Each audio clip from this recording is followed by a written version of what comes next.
Hello po mga lalabs, magandang araw sa inyong lahat. Ayan po ang aking tatay at si vlogger liit namin si Cardo. Ayan, ang mag-partners.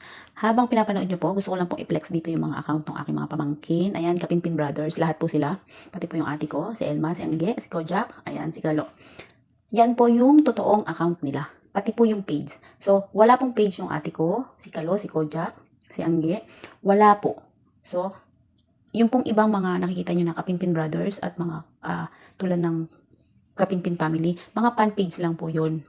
Yung iba po talagang nag-i-scam. Ginagamit po yung kanilang mga account. Kaya po, gusto kong sabihin sa inyo na hindi po totoo yung nagpapalaro sila at humihingi sila ng pera kapalit ng price na 5,000 o 10,000. Wala pong ganun.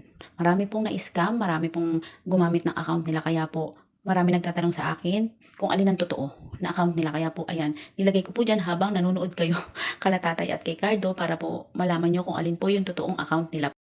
Para po mga lalabs, hindi rin po kayo ma-scam katulad ng iba. Marami pong nagagalit na manloloko daw po ang Kapinpin Brothers. Hindi po totoo yun kasi po sa dami po ng kumopya, gumaya ng mga accounts nila tapos po ng scam ng mga tao, akala po ng mga iba ay sila given po yun. Hindi po totoo. Kaya po ingat-ingat po tayo. Nakita nyo naman po yung mga account nila may blue badge. Yan po. Kaya po certified na may verification na kanila po yan kaya po may blue badge.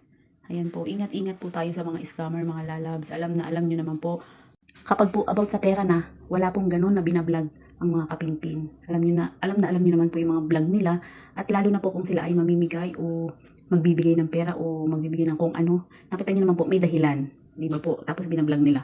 So yung po nagtatanong yung mga nanalo daw sila ng mga palaro nila Kapinpin, paano daw nila makukuha yung prize, ganito, ganyan. Wala pong ganun. Kaya po mga lalabs, ingat-ingat po tayo. Huwag po tayong basta-basta maniniwala sa mga pag-games ng mga ibang account. Ayan po, makakatulong po yan sa pag-flex ko ng mga account nila para alam nyo po kung alin po ang totoong account nila, ang totoong page nila. Ayan po, inuulit ko po, wala pong page si Kojak, si Kalo, si Mama Bet nyo, si Angge, wala po. At yung pong ibang account nila about sa YouTube and sa TikTok, i-flex ko po yan sa ibang araw para po aware din po kayo kung alin po talaga yung account nila doon. Ingat-ingat po sa mga scammer. Alam po natin napakarami nagkalat kahit po saan, kahit po dito sa ibang bansa, marami po. Kaya po ingat-ingat po tayo mga lalab. Salamat po sa inyong lahat sa suporta.